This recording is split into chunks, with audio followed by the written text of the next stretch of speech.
Letícia, bem-vinda ao canal Minuto de Geografia. É uma honra ter mais uma mulher aqui participando do quadro Mulheres na Ciência. Só para você saber um pouquinho, esse quadro ele nasceu quando a gente fez a primeira entrevista com a Tatiana Capelano. E aí nós percebemos que tinha muita mulher fazendo coisa bacana, né, em pesquisa científica, das mais diversas áreas. E decidimos abrir esse espaço para que outras mulheres falassem de suas pesquisas também. E é um prazer tê-la aqui com a gente. E para começar, a gente sempre pede para a pessoa se apresentar, para o público ter uma ideia. Então, fala quem é a Letícia, o que que você faz, qual é a sua área de formação, onde você trabalha, né? O que que você gosta dentro da pesquisa e pode até viajar e falar um pouquinho fora dela, tá bom? Então, sinta-se à vontade. Eu agradeço imensamente a oportunidade de estar aqui falando com o público de vocês, né? Para mim é um prazer falar dessa jornada, desse caminho que a gente faz com tanto crescimento pessoal, crescimento profissional, né? Eu sou bióloga de formação, eu me formei em biologia na Unesp de Bauru. Da Unesp de Bauru, eu tive a oportunidade de iniciar o meu mestrado e o meu doutorado é, na Faculdade de Medicina de Botucatu. Então, ali eu tive, né, a experiência, uma bióloga entrando dentro de uma faculdade de medicina, entender um pouco mais de diagnóstico, da necessidade de se trabalhar com diagnósticos específicos para doenças que a gente está tendo, né, um problema emergente. Então, eu auxiliei em projetos de doença de Chagas, auxiliei em projetos voltado para as mulheres, para a área ginecológica. Então, eu acho que é ali que a minha paixão por diagnóstico, pela área que eu atuo agora, né, atualmente, começou ali no meu mestrado. Ali mesmo eu tive a oportunidade de realizar o meu doutorado também dentro da área de doenças tropicais na Faculdade de Medicina de Botucatu. No meu doutorado, a gente começou a fazer várias análises, né, de proteômica. É um nome assim um pouco complexo, Uhum. são várias estratégias analíticas, mas você vê as diferenças nas vias de sinalização de proteínas dos pacientes. Então, ora você tem um paciente doente com alguma doença, com alguma enfermidade, e ora você tem o seu grupo controle, que são pessoas normais. E você faz essa relação, né? Ora as proteínas estão mais expressas em uma determinada doença, ora as proteínas estão menos expressas, e você faz toda essa ligação de entender o porquê que isso está acontecendo. E são vias de inflamação, são vias de infecção, então tudo isso é muito importante para a gente, né, que está no dia a dia no hospital, trabalhando com diversas doenças. Eu tive a oportunidade, né, no meu doutorado, de fazer um doutorado sanduíche, né? O que significa essa palavra sanduíche, né? Sanduíche é quando você tem a oportunidade, a chance de fazer parte do seu doutorado fora do país. E eu tinha contato com um pesquisador na Escócia, né? Entrei em contato com ele, ele falou assim para mim: Olha, Letícia, eu estou fazendo um ano sabático. Aí eu até, né, falei: Nossa, o que será que é um ano sabático? Ele: eu estou em outra universidade, em outro laboratório, fazendo uma troca de experiências. E nesse momento eu estou na Croácia. Aí eu, né, fui dar um Google, né? Vamos ver, né? O que tem de legal e interessante na Croácia. E aí foi um momento muito especial, que eu vi que era um laboratório ótimo, é um país incrível, com um monte de coisa interessante para a gente ver, desde a língua, desde a sua geografia, né? Eu fiquei em Zagreb, a cidade de Zagreb, ela fica abaixo de uma montanha. Então, é uma coisa muito bonita, muito rica. Eu tive a oportunidade de subir essa montanha, conhecer toda a parte de baixo, a parte de cima, aquele salão da cidade. E foi uma experiência muito incrível, né? Tanto profissionalmente, que eu aprendi muito mais sobre essa técnica que eu trabalho hoje, né? Aprendi, assim, a fazer protocolos experimentais que eu ainda não tinha visto no Brasil. Então foi uma oportunidade muito grande e muito rica a cultura, a alimentação deles é diferente da nossa. Então eu tive a oportunidade de conhecer, né, essas pequenas coisinhas que deixam a viagem muito mais especial, locais diferentes. Tem muito museu diferente lá também que eu tive a oportunidade de ver e foi muito bacana. E isso sim foi me encantando cada vez mais dentro da área acadêmica, né? Foi me motivando de uma forma muito especial. E eu pensei, vou fazer um pós-doutorado. O primeiro pós-doutorado que eu fiz foi no Instituto de Química de São Carlos, né? Lá eu trabalhei de fato com essa parte analítica, né? Que eu já aprendi, né? Desde ali da Faculdade de Medicina e vindo com ela. Mas eu tive a oportunidade também de fazer com que essas proteínas que eu analisava, elas se tornassem um diagnóstico realmente clínico rápido e fácil. Então, um dispositivo analítico, né? Então, eu tinha uma equipe multidisciplinar, então tinham físicos, bioquímicos, que me ajudavam com que isso se tornasse uma realidade, né? Fazer um dispositivo que ele detectasse realmente essas nuances, essas modificações das proteínas e a gente conseguisse, de fato, fazer um diagnóstico. Então, foi uma experiência muito enriquecedora, né? Nós conseguimos fazer o diagnóstico, a gente fez um diagnóstico de câncer em ratos, né? Então, é um piloto do que poderia ser utilizado em humanos, mas já foi uma experiência muito bacana aprender a fazer cálculo dessa área de diagnóstico, né? De dispositivo e tudo mais. Aí, terminando esse pós-doc, eu tive a oportunidade de ser convidada para um pós-doutorado na cidade universitária, aqui em São Paulo, que é onde eu estou residindo atualmente, para entender um pouco mais sobre imunologia. Então, hoje eu estou no departamento de imunologia. Ainda trabalho com estratégia, né, de observação de proteínas, né, como eu falei, mas agora a gente trabalha com outras doenças biológicas e eu tento, assim, desvendar mecanismos do sistema imunológico que ainda não foram observados em algumas doenças. Então, isso foi muito importante para a minha formação, também entender essa parte de imunologia a fundo, que é um momento, assim, ainda não tinha tido essa oportunidade. Então, eu vi as proteínas, mas talvez eu não entendia tão a fundo como que elas atuavam no sistema imunológico. Então, agora eu trabalho com perguntas biológicas um pouquinho diferentes. O trabalho que eu atualmente, ele trabalha com crianças infectadas por Zika na gestação. Então, a gente vê que é um vírus que altera muito, né, a formação da criança na hora da gestação. Então, todo esse caminho, toda essa jornada foi observando proteínas, mas foi muito enriquecedor e me trouxe até esse momento agora do departamento de imunologia. Eu tenho uma dúvida. Lá em Zagreb, como que você se comunicava? Porque algumas faculdades, quando elas vão fazer o programa e aceitar o aluno, eles pedem que a pessoa saiba falar a língua local. Como que foi lá? Isso, lá eles não pedem, praticamente os Ainda grupos bem. pesquisa, assim, eu aprendi poucas palavras em croata e, assim, a dicção das palavras é uma coisa muito Diferente. complicada. Então, a gente aprende a palavra, mas a gente muitas vezes tem muita dificuldade de fazer a dicção correta dessa palavra, né? Eu tentava falar, tentava me comunicar e eles falavam, você fala cantado. É um pouquinho diferente do jeito que a gente fala. E foi uma experiência muito legal, né? No meu laboratório tinha francês, tinha alemão, tinha de várias nacionalidades. Então eu não tive contato, né, só com os croatas, né? Tive contato com outras nacionalidades também e todos falavam inglês. O meu chefe escocês também, ele falava em inglês para que a gente pudesse trabalhar em um grupo multidisciplinar de diferentes nacionalidades. Bacana. Letícia, você estava contando a sua trajetória, vinha me informando uma imagem que é assim, né? Você avança e amplia, você avança e amplia, quer dizer, o teu estudo na linha das proteínas está ali, né? Você não mudou, mas você vai ampliando, vê uma área, vê outra, interdisciplinaridade, outras culturas, né? Você falou de questões alimentares, acho que você não falou só de questões alimentares meramente numa questão gastronômica, né? Eu imagino também numa questão, né, nutricional, né? Culturas diferentes, de uma parte da Europa que durante um grande período do século XX era um lugar atrás da cortina de ferro, né, Priscila? Uhum. A gente não tinha noção do que era uma Croácia. Né?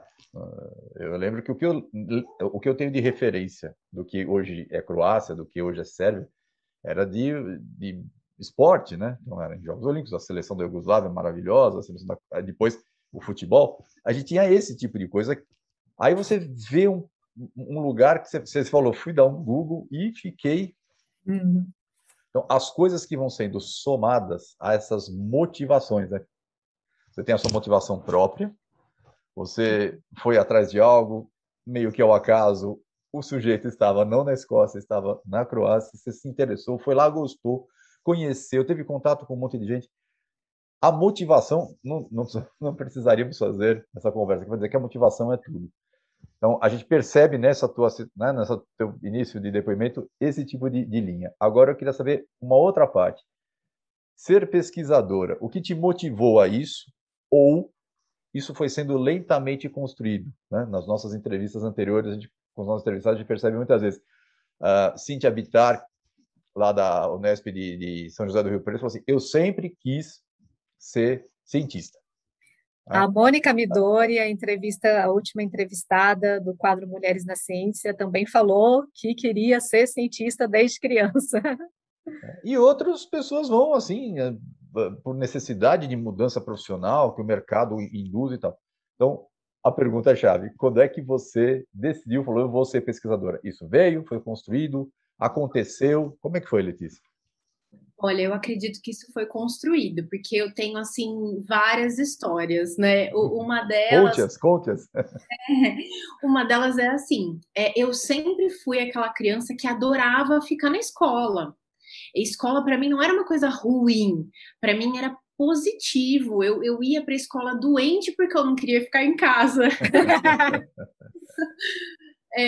Então, assim, o frio não me abalava, eu ficava doente, eu não me abalava, eu queria estar na escola. E eu acho que desde o início, os meus super-heróis, assim, eram os meus professores, eram as histórias que eles contavam, era a forma com que eles trabalhavam com os alunos.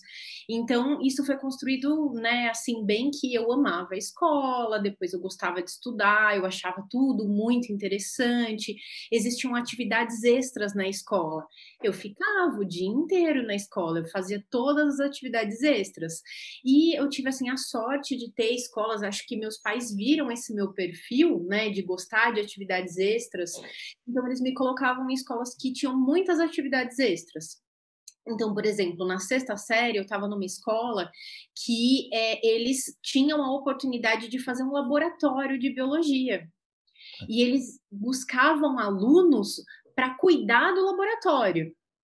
E aí, na hora que surgiu essa oportunidade, óbvio, né? Eu fui a primeira a levantar a mão, eu queria atividades. Tinha que ir de final de semana, né? Na época, tinha até animais no laboratório. A gente tinha camundongos, a gente tinha peixes, a gente tinha plantas. E eu morava do lado da escola. Aí eu falei, não, pode deixar que eu cuido de tudo, não, fica tranquilo. E eu ia até de final de semana cuidar, né, do laboratório da escola com muito prazer, com muita vontade. Aí depois no colegial, os meus professores, eles me colocavam em atividades, às vezes até com os menores, de tanto que eu gostava de explicar, de tanto que eu gostava de participar. Então, atividades extras, às vezes até de final de semana. Eu lembro que um dos professores, ele comprou um kit de resina, para a gente fazer resina de insetos. E era de final de semana, eu também liderava o grupo, adorava ficar fazendo e explicando, a gente estudava esses insetos para colocar na resina, fazia todo um overview do que era, né, e fazia feira de ciências, também participei de todas essas feiras de ciência. Aí eu acho que já estava escrito, né, que eu ia acabar fazendo biologia. Quando eu entrei na universidade, eu acho que a minha ficha não caiu de assim, você tá na universidade e você não precisa ficar aqui todo dia e toda hora e o dia inteiro. E para mim era a continuação da minha escola. Então falou, olha, se você quiser ficar aqui todo dia, você tem que fazer iniciação científica. Aí eu, onde é que se inscreve, então? E já foi o meu primeiro ano de graduação, já foi, na minha graduação inteira, eu passei em 4 laboratórios. Tive bolsa de iniciação científica, tive bolsa técnica FAPESP. Então, e eu falei assim, nossa, na graduação, o que eu quero? Experimentar um pouco de tudo. Então, eu era monitora de anatomia, eu fui monitora de genética, eu entrei em laboratórios de anatomia, genética, fisiologia do músculo, porque eu falava assim, aqui é o momento de eu experimentar um pouco de tudo, saber o que eu gosto de fazer, o que me interessa, né, o que eu realmente tenho dom, e daí em diante eu vou partir para uma linha de pesquisa. Então foi. Você tinha muita noção do que você queria, né? Era uma Olha, pesquisadora mirim desde lá de trás. porque isso você está vendo, né? Você estava dentro da escola, e foi uma continuidade, né? Você vai contando a história de novo. Eu não sinto assim o momento em que você prestou vestibular e passou na faculdade. Você saiu do colegial e entrou na faculdade, né? É como, né? Você abriu uma porta e entrou na outra, né? E isso é uma coisa que você percebe nata, né? Ninguém precisou te orientar para isso, mas as motivações, tua família percebeu isso, né? Te direcionou, né? Nunca te falou, não, você não vai fazer isso não, que é isso, né? Vai ficar em laboratório, né? A ciência, cientista, dá o quê, cientista, né? Vai trabalhar para não ganhar nada nesse país, essas coisas assim. Isso é o principal, né? Você apresentar alguma coisa, as pessoas detectarem, né? Te direcionarem. Eu te garanto, pelo que você está me relatando, pelo que pareceu, né, Priscila? Ela nunca foi obrigada a fazer isso, né? Muito pelo contrário, a cara dela, né? De felicidade só de lembrar. E a estrutura que algumas instituições de ensino apresentam. Essas escolas, quando você fez o que hoje é o fundamental e o médio, foi escola particular ou foi da rede estadual? Foram escolas particulares. Não pela questão de separação, porque até hoje a gente percebe que mesmo em algumas redes, né, instituições da rede particular, isso não existe. Né? Então, não é só isso, né? Pois não. Você pode até colocar como alguns pais colocam, essa escola é boa. O boa é porque ela cobra muito. O que ela te oferece? O que ela te instiga? O que ela te provoca? Né? O que ela enxerga em você para te motivar? Né? Tomar conta dos ratinhos no final de semana, né? E não é só tomar conta dos ratinhos, isso é uma coisa, né? É meio lúdica, mas olha o que isso tem na sua construção. Olha os Isso é muito estímulos que bacana. ela foi tendo durante a Nossa, escola que levaram a Letícia a chegar a ser, é o que né, ela é agora, toda essa né? formação hoje. Isso eu acho muito interessante daquilo que nós, né, fazemos aqui, além do espaço que a gente cria, é que também passar para os nossos alunos, né? Priscila trabalha mais no ensino fundamental, eu mais no pré-vestibular, possam ver. Porque hoje é aquela história, né, Letícia? Você tem muita informação, mas que tipo de informação? Tá? Uma avalanche de coisas que às vezes não te deixam mais confuso do que qualquer outra coisa. É muito legal isso que você coloca, você, né? E é muito bacana a gente ver o que você fala, o relato das outras nossas entrevistadas. Nossa, que dão uma abertura de leque, uma clareza no horizonte bem bacana para o aluno que está pensando nessas coisas. Muito bom. Uma das coisas que eu percebi, né, que os meus pais também observavam nas escolas, eles acabavam me colocando em cooperativas de professores, institutos. Então, assim, a escola ela era particular, mas era subsidiada, às vezes, por parte do governo. Então, eles escolhiam, assim, locais que valorizavam, né, ao fazer horta, por exemplo, era uma coisa que eu Olha gostava. só. Ter aula de teatro é uma coisa que eu também gostei na minha vida. Ter aulas de literatura fora do horário convencional. Mas aí também é o perfil do aluno. Eu vou ser bem sincera, assim, na parte de que muitas vezes esses períodos que eu ficava à tarde não era com muita gente. Era com Sim. tinha a possibilidade, mas muitos alunos eles acabavam não participando, né? Eu consigo ver isso também. Fui professora também no ensino médio e tudo mais, então eu vejo também que existem perfil, né, de cada aluno. Então eu lembro assim que também era um pouco solitário. Mas é uma coisa que a gente já comentou aqui, né, Pri? É o tempo de cada um também, né, Letícia? Eu lembro da Cíntia falando que muitos colegas, né, quando acabaram a graduação, né, agora eu vou fazer pesquisa. Eu falei assim, mas como pesquisa? Você não vai fazer pós? Não. Mas precisa fazer pós para fazer pesquisa, sabe? Chegar a esse ponto do aluno, ao final da graduação, não ter a dimensão do que é ser pesquisador. Achou que pegou o diploma, sou pesquisador. Não, a importância da iniciação científica. E isso nasce, como você falou, logo que você entra. Você falou, logo no começo eu fiz isso e tal. Eu tive uma experiência dessa com um grupo de colegas lá na FFLeste, na USP. A gente fez iniciação científica logo no começo do curso, né? De um grupo de 8 pessoas, duas colegas hoje são titulares, né, do Departamento de Geografia da USP. Então, é aí que começa. Naquela época não tinha o acesso à informação que tem hoje, mas a gente foi atrás de professor, foi atrás de CNPq, de FAPESP, qual dava, como é que era, como é que não era, né? Hoje, não sei, né? Hoje essa questão de pesquisa no Brasil, acho que é bom a gente nem tocar, porque o clima tá bom aqui na conversa, não vamos deixar isso assim, né? Mas isso é seletivo. Eu percebi fazendo isso que a minha área não era a área acadêmica, né? Como é que você vai saber? Você tem que ser o que você falou. Você foi testando, você vai daqui, faça um pouco de tudo. Sensacional isso. Fazer um pouco de tudo. Como na escola você fez teatro, literatura. Pô, mas ela é cientista, ela estava na área biológica, você que vai fazer teatro. Né, Pri? Como é que a gente ouve? Ah, esse povo de humanas, eu me sinto trazido de outro planeta, né? Esse povo de humanas.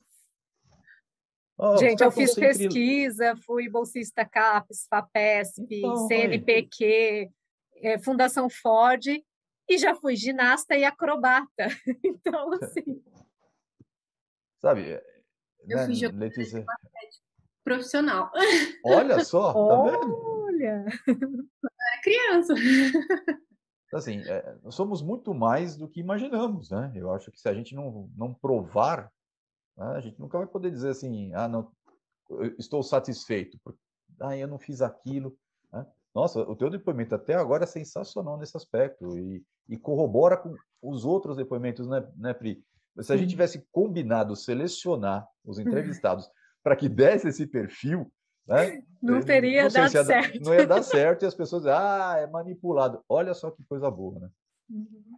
E aí já aproveita que você falou da sua trajetória maravilhosa, desde lá atrás, como uma pesquisadora mirim que cuidava dos ratinhos, resinava os insetos, jogadora de basquete, né?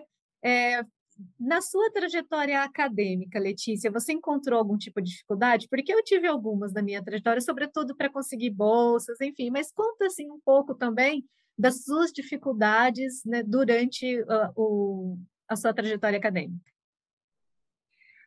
Eu acho que algumas dificuldades, elas vão assim, em aprender a escrever. Muitas vezes a gente sai do colégio, a gente não aprende a escrever direito, né? Não tem dificuldades. Acho que também, assim, muitas das vezes eu era super estudiosa, tudo, mas eu também acabei dedicando meu tempo para ser criança, né? Para ser Claro, né? jovem. Poxa vida.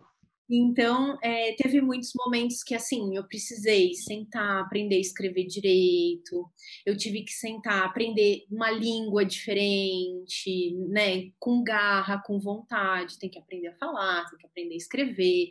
Então, assim, esses foram alguns momentos de dificuldade, né, teve várias vezes, assim, também, precisamos, né, aprender bioestatística, estatística, de uma forma, assim, que a gente tenha domínio daquilo que a gente está falando, daquilo que a gente está fazendo.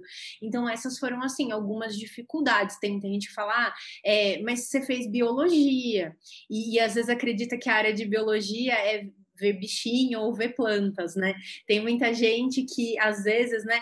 Que planta é essa? Aí eu viro, eu não sei, Não porque sei. eu sou da área de, né, de diagnóstico, sou de uma área que, assim, eu não consigo ter amplitude total de toda a biologia, né? E a minha área é uma área de inovação, uma área de tecnologia, então ela permeia matemática, permeia física. Então, assim, muitas vezes eu me pego em aula com os alunos e eu tenho que explicar como é um espectrômetro de massa por dentro. E é Caramba. física pura. Então, assim, há necessidade de dedicação nessas outras áreas para que você realmente, né, se destaque, seja um bom profissional. Esses tempos eu estava fazendo um curso para entender como que o síncrotron funciona, que é o acelerador de Nossa. partículas em Campinas. Então, assim, você tem que saber como, assim, eu pretendo um dia usá-lo, então, assim, eu tenho que saber como são feitos os cálculos, né? Que a partícula, ela faz um caminho circular e libera a alfa, beta, gama, todo esses lasers trailblazers, né, assim possamos dizer de uma forma simples, para que as proteínas sejam observadas. Então, assim, e é um contínuo estudo, então existe essa dificuldade, né, também. Toda hora a gente tem que estar se inovando, né, tem que... Por exemplo, eu já estudei até empreendedorismo para conseguir aprender a vender as ideias, vender o peixe, a parte de marketing também de tudo isso. Então, eu acho que uma das dificuldades é essa coisa de sempre estar inovando, sempre estar estudando e sempre coisas assim, fora da sua área também você tem a necessidade de ter domínio.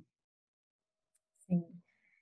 Pri, é outra coisa que bate com o que a Tatiana Capelano falou, né? As carreiras hoje, elas têm um tempo muito curto e a gente tem que estar bem diversificado, né?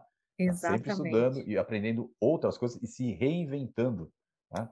Você Eu falou acho que foi uma das empreendedorismo? palavras que a gente mais falou aqui, né? Que a gente está se Nossa, reinventando, em todas as entrevistas a gente fala disso. a Mônica, da nossa última na entrevista passada, ela era astrofísica, hoje ela é perita da Polícia Científica, né? Parece que não tem nada a ver, mas todo o conhecimento que ela carregou da formação acadêmica, ela aplica na área tecnológica da perícia, né? E isso hoje é valorizado na carreira. Então, isso é outro aspecto, né? Letícia, você estava falando que você teve que estudar até empreendedorismo, né? E a gente estava comentando também que a gente tem que sempre estar descobrindo coisas novas, né? Fora o interesse, mas uma necessidade. E eu vi que você tem uma produção nas redes sociais, né? Você tem uns vídeos e tal. Eu falei, nossa, um dia eu quero ser igual essa menina. Ela me produziu Uhum. uns vídeos bem bacanas, lá, bem dentro daquilo, né, que os especialistas falam. Tem que prender a atenção nos 5 primeiros segundos, aí a coisa funciona, né? Então eu queria saber de você isso, né? Esse jeito de você divulgar o trabalho científico através das redes sociais. Conta um pouco disso para a gente. Que importância você vê disso hoje dentro do seu trabalho e dentro da divulgação da própria ciência? Vou começar do início, também com Tá bom. divulgação científica, né? O início foi que, desde os laboratórios, desde a minha graduação, eles tentavam fazer coisas para chamar a atenção dos alunos, para a gente ter mais um número grande de ingressantes no próximo ano. Então, o primeiro laboratório que eu passei, a gente fazia uma noite de fisiologia. E o professor falava, gente, se vira nos 30 e inventa umas coisas legais, uns vídeos, né? Vamos fazer assim umas coisas dinâmicas para chamar a atenção dos alunos, para a gente conseguir mais ingressantes no próximo ano. Então, esse foi o primeiro momento que eu tive contato e eu falei, nossa, como é importante, né? A gente pensar como explicar, utilizar as palavras corretas, mostrar que o nosso trabalho é interessante, né? Porque, assim, para mim é super interessante, mas como prender a atenção e o interesse Uhum. das outras pessoas? Então, na graduação, eu já vi algumas coisas que eu achava que eu gostava dessa linha, de tentar falar para outros públicos, tentar prender a atenção das pessoas para aquilo que eu estava fazendo, para que elas, assim, tivessem um carinho, um amor pelo assunto como eu tinha. Então, foi ali, desde a graduação, que eu fui vendo a importância. Quando eu entrei na pós-graduação, a gente tinha um programa na Faculdade de Medicina de Botucatu, no qual crianças da escola pública vão até a universidade, visitam os laboratórios e a gente tem que fazer gincanas, brincadeiras, era o intuito para que eles pudessem entender doenças tropicais, saber a importância da universidade. Muitas vezes as escolas, elas eram vizinhas à universidade e a gente não queria que o muro da universidade fosse uma coisa assim, eles do lado de lá e eu do lado de cá. Então, a gente trabalhava, né, essa parte de divulgação. Então, eu fui aprendendo linguagens, aprendendo imagens que prendem a atenção, foi aí o início. Eu iniciei, né, no meu mestrado, no meu doutorado, uma rede de amigos que gostam de assuntos, né, dentro da ciência, e eu comecei no Facebook. Aí, no Facebook, eu postava explicações de artigo, eu postava artigos meus e artigos dos meus colegas, e aí até virava uma referência para o professor, né? Ah, Letícia, ó, meu artigo saiu, mas eu não sei nem como é que faz isso, você não faz para mim? E aí eu ia fazendo identidade visual de laboratórios para alguns professores, e fui indo. Aí eu vi que o Instagram, ele abraça uma possibilidade muito maior de pessoas. Eu via que no Facebook parecia que eram mais pessoas próximas a mim que tinham acesso do que eu estava fazendo. Então eu iniciei uma conta no Instagram, desde o momento que eu iniciei, eu falei assim, não, eu quero divulgar o meu trabalho, né? Eu quero divulgar ciência, divulgar que existem pessoas que amam, né, ciência, que vivem disso por amor e tudo mais. Aí foi aí que eu fiz essa conta no Instagram, eu já coloquei o nome lá, cientista, já no topo, né? Vamos falar de ciência. Eu acho muito legal, tem muitos alunos, assim, de ensino médio que escrevem, oi, tudo bom? E quer conversar, e eles falam, mas você é cientista mesmo? E você tá me respondendo? E eu acho que o feedback das pessoas no Instagram que me fazem, motiva, né, eu fazer esses posts e tudo mais. E aí sempre tem alunos na universidade que gostam disso. Então, assim, muitos dos vídeos que eu acho que eu tenho mais acesso, não fui eu que fiz, foram alunos que eles gostam disso, eles falam, Letícia, vamos sentar, fazer um vídeo, eu te ajudo, eu te apoio, e eles fazem a edição do vídeo e tudo mais. Muitas vezes a gente não tem aquele tempo de dedicação, né, de áudio, aprender a Claro. fazer com que o áudio fique legal, aprender com que a imagem fique legal. Então, assim, muitas vezes eu também tenho o auxílio dos alunos, né, que eles têm, assim, uma facilidade e tudo mais para fazer. Mas várias vezes eu também coloco a mão na massa, eu vou, tipo, no YouTube, né, como fazer o vídeo de troca de roupa. Aí eu falo, em vez de eu trocar roupa, eu vou trocar pipeta, eu vou trocar máscara, eu vou falar de proteínas. Então, assim, eu vou nesses vídeos icônicos, né? Como trocar de roupa, como melhor música para o TikTok. Então, isso eu também faço, né? Uma busca e vou vendo. Esses tempos a gente também estava fazendo. Existe linha do tempo. Então, e a linha do tempo dos laboratórios que você passou, né? Para incentivar, mostrar todos os lugares que você passou. Então, eu pego todas essas ideias, né? Novas aí e que o pessoal usa para falar da vida deles, eu uso para falar da ciência, para fazer com que as pessoas se interessem na ciência. Então, olha, tem o vídeo da linha do tempo, mas tem o vídeo da linha do tempo do cientista. Tem o vídeo da troca de roupa, mas tem o vídeo da troca de placas de proteína. Olha, e parabéns, porque realmente você falou do tempo, você precisa de ajuda, de colaboração. No intervalo aqui, a gente estava comentando isso com a Priscila, falou, nossa, o tempo está tão corrido, a gente podia ter um dia só, né? A coisa que você tem um dia da semana para se dedicar a isso, e a colaboração é fundamental. Isso é outra coisa importantíssima, né, Letícia? Eu tenho uma página no Instagram e, aliás, tá aqui, ó, ela é Gelbo. E eu tenho feito basicamente repostagens, porque eu não tenho tido tempo de produzir conteúdo, né? E é muito bacana as pessoas falarem, oh, obrigado, você, né, você postou, opa, não sei o quê. E você vai criando uma rede de pessoas com os mesmos princípios, as mesmas intenções, as mesmas vontades, uma rede de colaboração, de conhecimento, né, que é algo que neste lugar que nós chamamos de país ultimamente anda muito complicado, né? Quando você ouve pessoas de extrema influência dizer que é melhor o esforço do que o conhecimento, então, que a universidade não é para poucos, né? A gente murcha desse lado. Aí você vai fazer uma repostagem, vem o cara que fez, pô, legal, obrigado. Falou, nossa, muito bom, tem um material muito bacana, eu estou sempre repostando. Pô, obrigado pela força. Qualquer coisa colabora. Aí outro dia me mandou o quadro de medalhas, eu joguei ali, falei, tem um erro ali, Adriano, tira, eu vou corrigir, já corrigiu. Você fica torcendo pelas pessoas.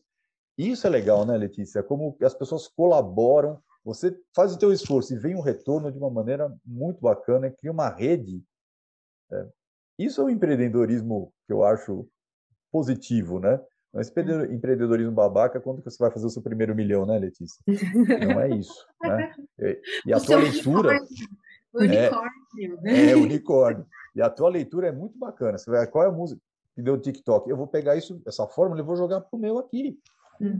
Sabe? Porque como é que coisas tão... tudo bem, banais, conseguem milhões de seguidores, e uma coisa tão importante que é o que você faz, que a ciência faz, fica distante. Né? Então, essa linguagem, né?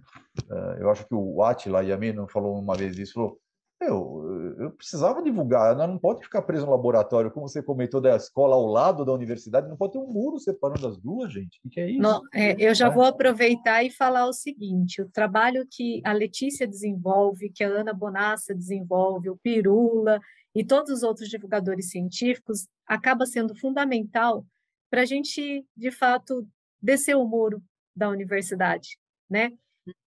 O cientista, o lugar de cientista era uma coisa muito distante, muito lá, isolada, e eu acho que vocês vêm contribuindo para romper um pouco com essa distância, para diminuir essa distância, para fazer a pessoa ter vontade, às vezes, de subir no muro e olhar por cima, né, como você falou aí. E você sente isso? Você sente que o trabalho que você tem feito, da forma como você tem feito, tem diminuído mesmo essa distância, tem trazido pessoas, né, diferentes, que às vezes você nem imaginava que tinha interesse no assunto e que passaram a ter? Você acha que realmente isso contribui? Eu acho que é assim, o que eu posso observar, que aguça a curiosidade. Então, aquela pessoa assim, eu ainda não tive o feedback muito grande, mas também eu acho que eu sou muito exigente, porque, por exemplo, eu consegui a minha primeira bolsa de pós-doc pelo Facebook. Que um Olha só. pesquisador falou, eu tenho uma bolsa e eu queria muito que você aceitasse e viesse para cá. Né? Porque eu queria trazer isso para os meus alunos. A maioria dos meus alunos, eles são químicos e eles não têm, assim, uma desenvoltura. Você vai ser um exemplo positivo que vai fazer eles pensarem de uma forma diferente, né? Então, assim, eu vi, aconteceu várias coisas, sim, importantes até na minha carreira, desde mesa redonda em grandes congressos, né, da pessoa falar assim, eu gosto do jeito que você fala, eu gosto que você se posiciona perante a ciência, e a gente precisa disso aqui nessa universidade. Então, eu já cheguei aí para Uberlândia, através de convites, então, assim, universidades que eu não tinha acesso como pesquisadora, mas como divulgadora científica, eu consegui administrar cursos. Então, assim, talvez eu seja muito exigente, porque eu já vivenciei coisas muito importantes, mas eu acho que eu ainda sinto aquela vontade de ver uma pessoa leiga realmente, aí eu estaria extremamente feliz. Que realmente, assim, mudar a vida, né, da sociedade em volta. Então, eu acho que é isso que eu ainda não consegui ver de fato. Eu vi a curiosidade, eu vi isso, por exemplo, dentro da minha própria família. A minha avó, quando eu comecei a fazer biologia, eu falava assim, vó, olha, eu não sei muito bem, mas eu posso te ajudar a limpar o aquário. E ela falava assim, você não entende nada disso, você não sabe nem o que é peixe. Então, ela também não sabia nem o que um biólogo faz. Então, assim, nem entrando no que um pesquisador faz, né? Ela não sabia, assim, nem o que um biólogo fazia. Então, eu vi na minha própria família que, assim, eu conseguia aguçar a curiosidade deles, de, é isso, então, que um biólogo faz? Ele sabe medir o pH do aquário, ele sabe que no aquário tem um ecossistema, né? Que a gente tem que cuidar certinho que peixe que entra ali dentro, porque um peixe pode se alimentar do outro e tudo mais, né? Então, minha avó não sabia que eu sabia isso. Então, eu percebi na minha própria família a mudança, né, do questionamento deles do que realmente é isso. Meu pai, ele é da área de informática, ele não sabia o que um pesquisador fazia, nunca teve curiosidade. Então, assim, para minha família foi tudo novo e eu acho que foi um desafio explicar para eles, né? Acho que o primeiro desafio que a gente tem é dentro da nossa própria família, da gente explicar realmente o que a gente faz, quais são os benefícios, por que justifica, né, todo esse meu trabalho? Eu preciso desenvolver novos diagnósticos. Por que tem que fazer novos diagnósticos? Para baratear a tecnologia, para ficar mais rápido, para ser mais específico, né? E aí vai indo. Então, eu acho que teve todo esse trabalho, mas eu queria ver mais ainda, por exemplo, a escola pública dentro da universidade, a escola pública entrando no meu Instagram, escrevendo, fazendo questionamentos, né? Eu respondo todas as perguntas que o pessoal faz.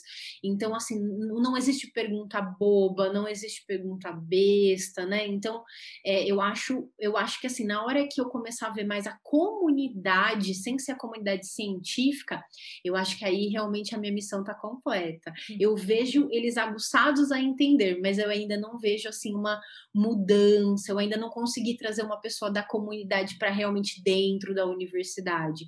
Só o pessoal de escola pública dentro de um programa. Mas eu queria, através do Instagram, ter a possibilidade de fazer isso ainda. E vai conseguir, viu? Com esse trabalho que você Sim. está fazendo, é uma questão de tempo. Não precisa se angustiar, não, pela questão da qualidade, porque o que você faz é muito atraente, né, Priscila? Eu acho difícil alguém não olhar um daqueles vídeos que você posta e não parar para ver até o fim, né? Eu falo isso assim, tudo bem, eu não sou uma... né? Já estou mais para o fim do que para o começo, mas eu sou um humanoide que não tem nada. Eu fui do extremo oposto da biologia. Eu passei pelas exatas, mas pelas biológicas eu sou, um analfabeto nessa área. E você consegue passar o recado, a gente entende o que você está falando. Aliás, você é de uma didática absurda, tá? Parabéns. Parabéns mesmo. Nossa, você entretém a gente. A tua fala, né? Bom, não tem o que. As pessoas vão ver aqui, né? E espero que os comentários surjam. É perfeito. O teu trabalho é um trabalho. Não existe perfeição, né, Letícia? Mas ele dá o recado. Você dá o seu recado de uma maneira muito, muito, muito, muito qualidade, né? Uma coisa, né, Priscila? A gente tem visto os nossos entrevistados também assim, né? Preocupados com perfeição. Outro dia nós brincamos, eu com a Priscila, não sei o que eu comentei, falei, você é perfeccionista, ela virou para mim, mas você também, né? A gente quer sempre fazer o melhor, porque a gente quer não conquistar o outro por vaidade, né? Não é isso. Isso não conta nada. A gente quer levar a nossa mensagem da melhor forma para o público, não é? Eu acho que Aqui esse não é o somos objetivo. influencers, né? Não somos, se fôssemos influencers, seria melhor, para trazer mais gente para isso. Mas não é a nossa, né?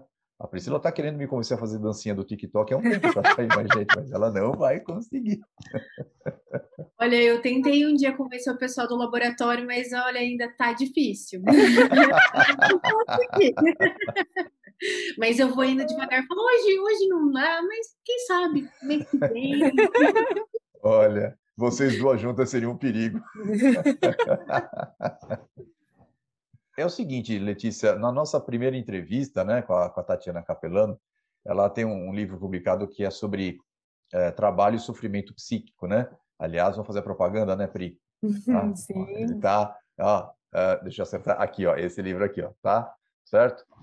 Quando a gente chegar a 10 mil, a gente vai fazer 10 mil seguidores aqui no canal, nós estamos em 9.200, né? A gente vai fazer umas promoções, inclusive um sorteio desse livro aqui, tá? E ela, na pesquisa dela, levantou muito a questão do sofrimento no trabalho. As pessoas colocavam que trabalho era uma coisa que era um sofrimento. Deixou claro que o ambiente de trabalho é um ambiente de pressão e tudo, tá? Você, não estou dizendo no geral, a gente vê em você que você não é uma pessoa que sofre pelo que faz, né? Muito pelo contrário. Mas já vivenciou isso em algum momento da sua carreira? Você falou assim, eu não vou aguentar, isso está me trazendo angústia, eu estou me desrespeitando. Você vivenciou algum momento assim? E se vivenciou, como é que você superou isso? Eu vivenciei um momento assim, então assim, por mais de toda a minha trajetória, no final do meu doutorado, eu até tive ajuda de um psicólogo. Eu realmente, assim, precisei. E o meu caso é aquele caso de, assim, eu quero ir além, eu quero fazer muito em pouco tempo, e muitas vezes a universidade não tinha mais, eu não cabia ali dentro.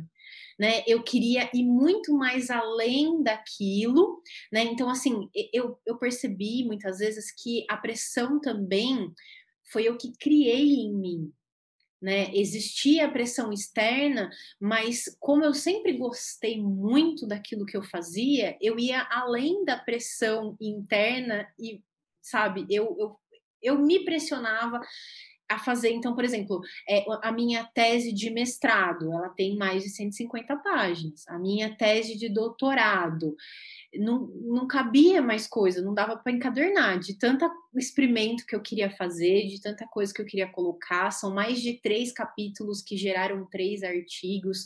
Então, assim, eu percebi que existe a pressão, mas a pressão maior é a pressão que a gente faz na gente mesmo, né? De seguir assim. Eu acho que eu nem queria seguir um padrão, eu queria entregar a perfeição, né? Fazer aquela coisa. Eu amava tanto que eu falava assim, mas só vai ter 3 capítulos, mas só vai ser assim. Eu fui para a Croácia, mas será que dá tempo de ir para outro lugar? Então, assim, eu acho que eu não foco muito nas pressões que o pessoal, acho que eu nunca foquei, né?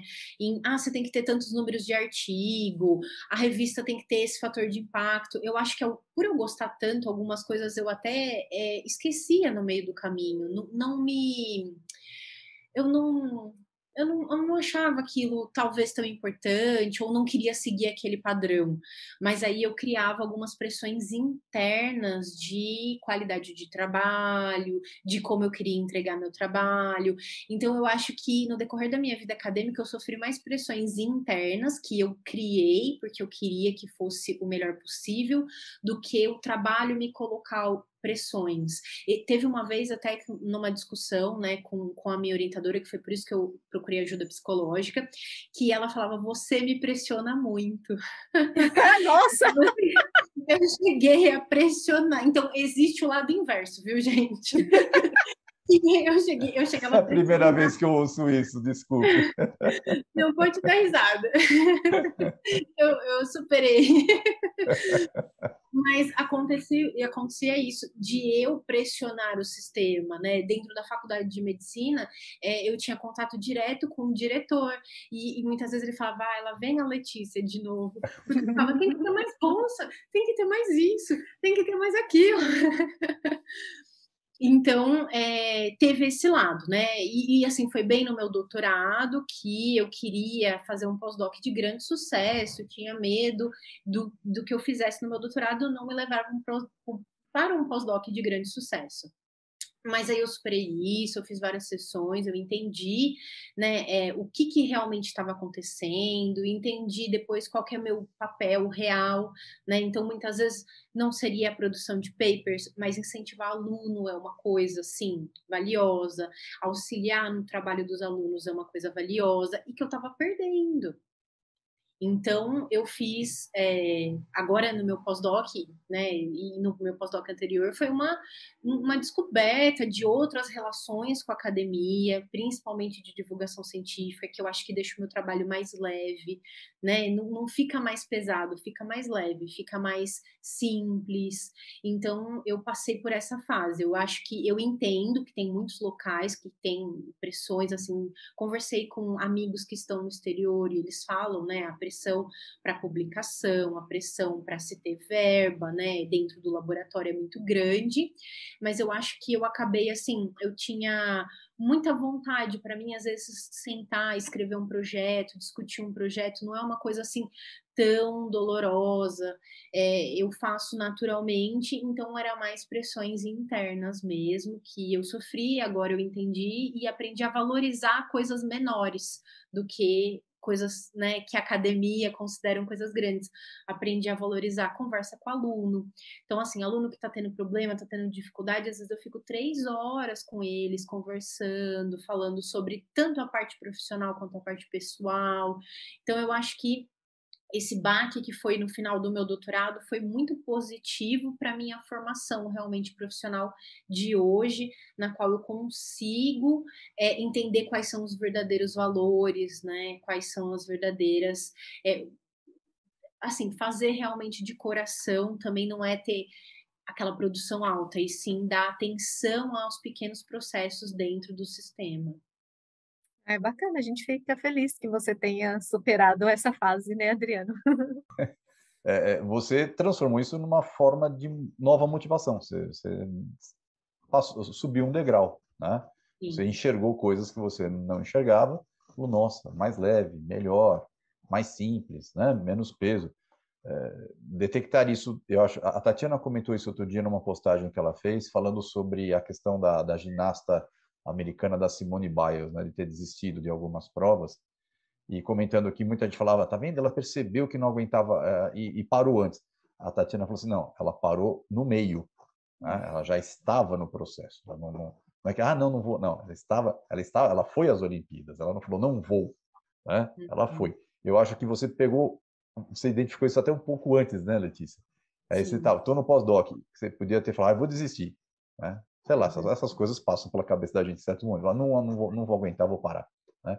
Aí você dá uma para, respira tudo e dá um salto. E você conseguiu fazer isso e avançou, né? Aquela ideia, aquela imagem que eu falei no começo, que você vai em frente e amplia, vai em frente e amplia. O que você acabou de falar foi mais uma coisa desse tipo, né? Você teve uma Sim. questão, usando a expressão da Tatiana, um sofrimento psíquico, você foi buscar ajuda para esclarecer, para resolver, e continuou, né? E ampliou mais ainda. Nossa, perfeito, né? Agora a pergunta é lugar de fala e eu vou ficar quietinho. Agora é com Priscila, tá? Essa é a pergunta que a gente sempre faz, né? Porque nós, como mulheres, a gente vive numa sociedade que ainda é uma sociedade bastante machista, porque o machismo, assim como o racismo, é estrutural. E a gente sempre pergunta para todas as mulheres que estão passando por aqui pelo quadro Mulheres na Ciência, se em algum momento elas se depararam com alguma situação em que essa questão do machismo ficou explícita, o preconceito, a discriminação, pelo fato de ser mulher. Vou contar algumas histórias também. Que foi mais ou menos assim. Na graduação, eu acho que eu não tinha maturidade para perceber que isso acontecia. Então, assim, eu lembro de alguns professores falar: eu vou fazer coleta, mas vai eu e o João. Aí eu falava assim: nossa, eu nunca vou na coleta, né? Por que eu não vou na coleta? E eu não entendia aquilo. E não percebia, e não entendia que era uma coisa, né? Que eu estava sendo talvez excluída por ser mulher, porque na coleta tem que carregar muitas coisas pesadas e aquilo não passava pela minha cabeça. E aí muitas vezes eu também estava ali, aí tinha disputas de bolsa, e muitas vezes ia, né? O João é o fictício, é um nome fictício, né? Aí muitas vezes tinha disputa de bolsa, nananã, e eu não pegava o primeiro lugar. Mas aí eu ficava contente com o segundo mesmo, né? Eu vim aqui, fiz minha parte e tudo mais. E eu demorei muito para perceber que algumas dessas coisas que aconteciam era porque eu era mulher. Eu demorei assim muito tempo para perceber. Eu acho que isso foi bom, porque não me desanimou no decorrer da minha jornada. Eu acho que foi muito positivo eu demorar para ver que isso acontecia. E aí, quando eu percebi que isso acontecia, o que que eu fiz? Eu falei assim: não, eu vou insistir. Eu vou insistir e não mostrar que isso está errado, ou, né, erguer a voz, ou gerar conflito, mas eu vou mostrar que eu também mereço. Então, eu acho que foi isso que aconteceram algumas coisas, né? Como eu falei, de, por exemplo, mas o João vai, mas o João isso, o João aquilo, e eu falo assim: não, se o João vai, eu também posso ir.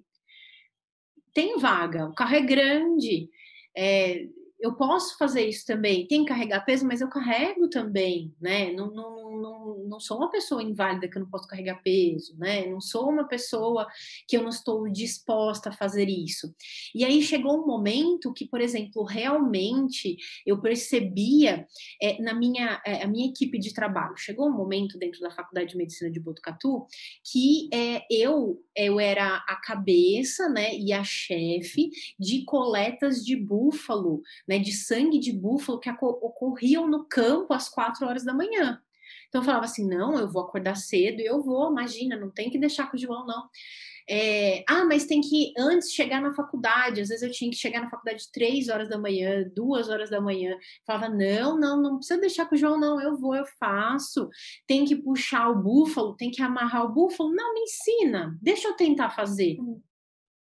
Então, eu acho que foi esse meu posicionamento. Aí chegou um momento que eles falavam assim, se a gente falar que o João vai fazer, ela não vai aceitar. Então, eu percebi que chegou isso. Ah, mas tem que dar curso. Não, eu dou também. Pode deixar que eu encabeço. Eu vou encabeçar isso. Eu vou pegar para fazer. Então, eu acho que, assim, no primeiro momento, sobre isso, né? Sobre esse tema, eu não percebi. E quando eu percebi, eu falei assim: e se eu tomar a rédea da situação? Não deixar a pessoa deixar em entrelinhas, né? Que isso pode ser um fator. Não vou, né, me exaltar ao falar, vou falar claramente, mas vou ser insistente. Será que se eu for insistente, isso vai se reverter? Isso vai mudar? E foi uma coisa que mudou. E foi muito engraçado que quando eu saí da faculdade, né, e eu ia para o campo com só homens, só peão, assim, domador dos animais, sabe? Coisas assim do tipo. E quando acabou, eu falei assim, nossa, eles devem ter dado graças a Deus. Falando, aquela menina chata saiu daqui. E foi o contrário. Eles falam, quando a Letícia estava aqui, era tão mais legal fazer isso. A gente vinha motivado. Então, eu sempre tentei fazer com que, né, às vezes uma discriminação, alguma coisa assim, não ocorresse pelo exemplo. Então, pode falar, mas eu vou estar aqui, eu vou insistir, eu vou ficar e eu vou mostrar o meu valor, né? E aí, quem sabe, você passa a ver as mulheres nesse ambiente de trabalho, nesse local de uma forma diferente. Foi o que eu falei na última entrevista que a gente fez. Uma vez que a gente ocupa os espaços e a gente mostra o nosso trabalho, fica muito difícil deles falarem não. Então, o segredo é: Sim. ocupemos os espaços e mostremos quem nós somos, enquanto trabalhadoras, enquanto pesquisadoras, enquanto cientistas. O que eu falo para as meninas? Ocupem um espaço. E uma frase que a gente falava muito entre a gente é: dá a cara para bater. Né? Que é ir lá, mostrar o seu serviço. Se você receber críticas, aceite como sugestões, né? Receba as críticas, dê a cara para bater para você assim entender o trabalho, para você aprender mais. Não deu certo, você já sabe que aquilo não dá certo para você, mas e se der, né? Olha a experiência legal que você está tendo. Então, tem que ocupar o espaço, tem que dar cara para bater, tem que ir lá e mostrar que você pode fazer uma coisa diferente ou que você consegue fazer. Já é uma coisa assim muito especial também. Olha, e você, mesmo não sendo, né, da área de humanas como nós dois jogos, e a Priscila colocou uma expressão muito importante, e você repetiu agora: espaço é de quem ocupa. Né? Uhum. E se ele está ocupado da maneira indevida, você vai lá e conquista. Né? Isso mesmo. É fato, não tenho o que dizer com relação a isso. Né?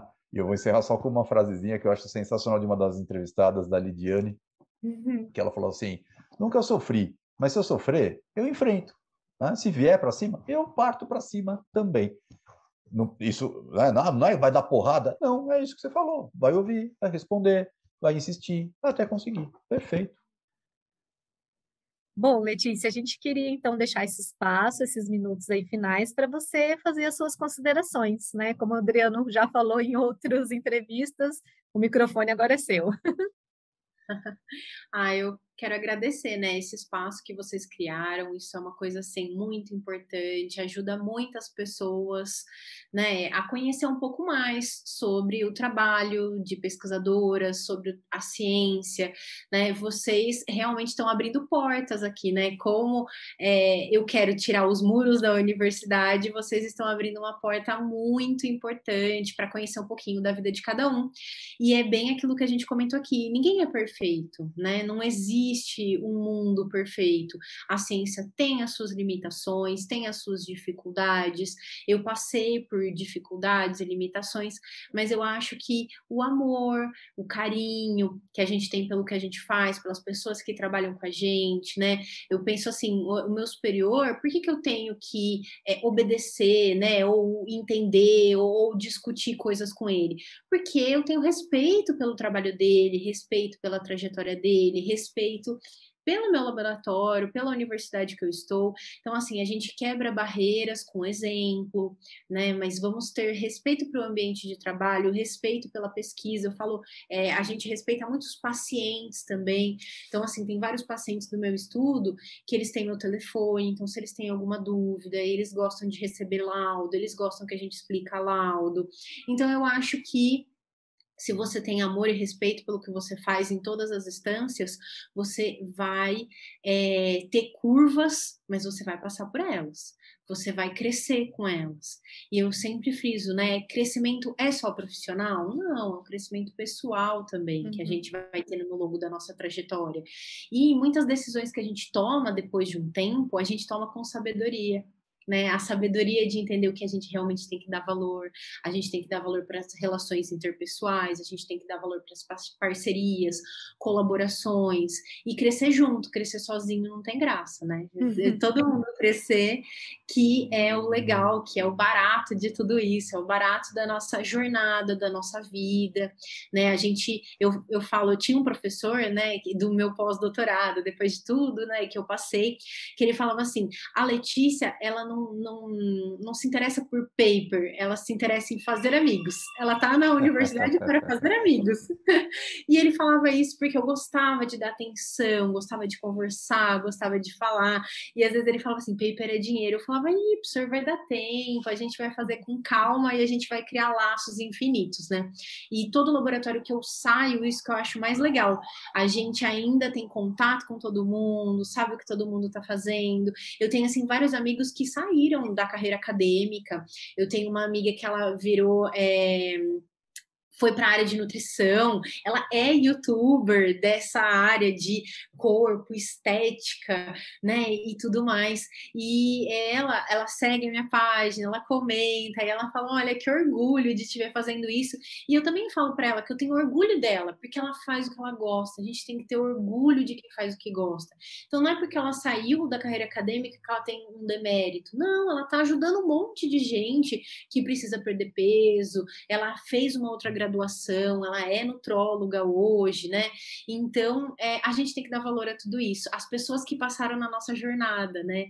Não importa se depois elas desistiram, mas elas deixaram uma coisa muito boa, né? Essa pessoa em questão deixou uma coisa muito boa para mim, me ajudou muito quando eu estava iniciando no laboratório e eu não sabia pipetar, não sabia cuidar dos camundongos da forma adequada. Então, assim, ela fez muita diferença na minha vida. Então, o recado final, né, gente, é que se vocês quiserem conversar, entram lá no Instagram, Letícia Tracinho, Pontes, tracinho cientista, né? Estamos abertos a conversar, a colaborações, a parcerias, e fica aí também, né, esse amor aí pela ciência, de uma forma geral, todas as suas partes, né, todas as suas constituições, esse conjunto que a ciência quer lidar com pessoas, lidar com novas estratégias, parte de desenvolvimento de tecnologia, né? Vamos nos falando. Eu acho que aqui pode ser o começo, né? E não o fim. Pode ser o começo de muitas inter-relações ainda. Espero que vocês gostem, né? Tenham gostado desse momento aqui com a gente. Eu adorei muito. Eu achei um bate-papo muito construtivo, né? E um beijão para todo mundo. Ai, a gente que agradece, nós ficamos super felizes por você ter aceitado o convite e realmente foi uma honra tê-la aqui com a gente. Muito, muito obrigada mesmo, Letícia. Olha, eu acho que eu também posso falar em nome da Priscila, Letícia, estamos abertos. Se você tiver alguma proposta que a gente possa ajudar, divulgar, a gente pode começar a construir coisa que nem você falou. A gente vai seguindo o nosso caminho, vai encontrando pessoas, respeitando. Né? Em off aqui eu estava falando para a Priscila, nossa, mas que entrevista, né? Não, toda vez a gente fala isso, porque são pessoas que colaboram demais. E a gente, às vezes, né, Priscila, eu acho que a gente também não tinha nem tanta dimensão do que isso que a gente estava criando podia estar gerando o que está, né? Assim, extremamente enriquecedor. E esse negócio de criar caminhos, agora vai dar um momento agora meio que formal, mas assim, eu me lembrei de uma frase que eu vi ontem, né? Ontem faleceu o Paulo José, né? Hoje faleceu o Tarcísio Meira, mas o Paulo José, e foi postado na página do Instagram da Bianca Ramoneda uma curta entrevista que ela teve com ele, e ao final, né? há 10 anos atrás, ele já sofria com mal de Parkinson, então, assim, né? Você vê uma pessoa com uma trajetória criativa, cativante, todos os artistas o reverenciavam, chega aos 74 anos, então você já está numa fase avançada da sua vida com uma doença complicada, e ela foi colocar uma frase, uma citação do Mário Quintana, e ela estava falando e ele completou. A frase era essa aqui, vou até ler aqui. Antes todos os caminhos iam, agora todos os caminhos vêm. Que é assim, é um prelúdio do fim da vida. E ele falava, não é fim da vida, é você aceitar que existe a morte e você já viveu para isso. Por que eu estou falando isso agora? Porque com a tua conversa, a gente percebe que ainda, apesar de muito tempo vivido, ainda tem muito caminho para vir. Né? Você deixa uma mensagem aqui de esperança. Eu não gosto muito dessa palavra, mas assim, você deixa uma mensagem de esperança bacana para quem está começando, para quem está no meio e para quem está até no fim desse caminho. Né? Então, muito obrigado, Letícia. Olha, estamos satisfeitíssimos, muito gratos, né, pela sua participação. E o espaço é nosso, tá? O espaço daqui é o Minuto Geografia, o canal da Priscila que me convidou para ser seu parceiro nessa atividade, mas é de todos vocês que ajudam isso a se realizar. É essa realização que conta, né? Exatamente, todo mundo faz aqui o Minuto Geografia, que aí já foi minuto biológico, já foi minuto físico, de tudo um pouco. Muito, muito O obrigada. próximo vai ser das ciências sociais, tá bom? Isso. Fazer um pequeno spoiler, tá? Então é isso, obrigada e até a próxima. Letícia, muito obrigado. Até mais. Tchau, tchau. Beijão. Tchau, tchau, tchau. Beijo. Tchau, tchau.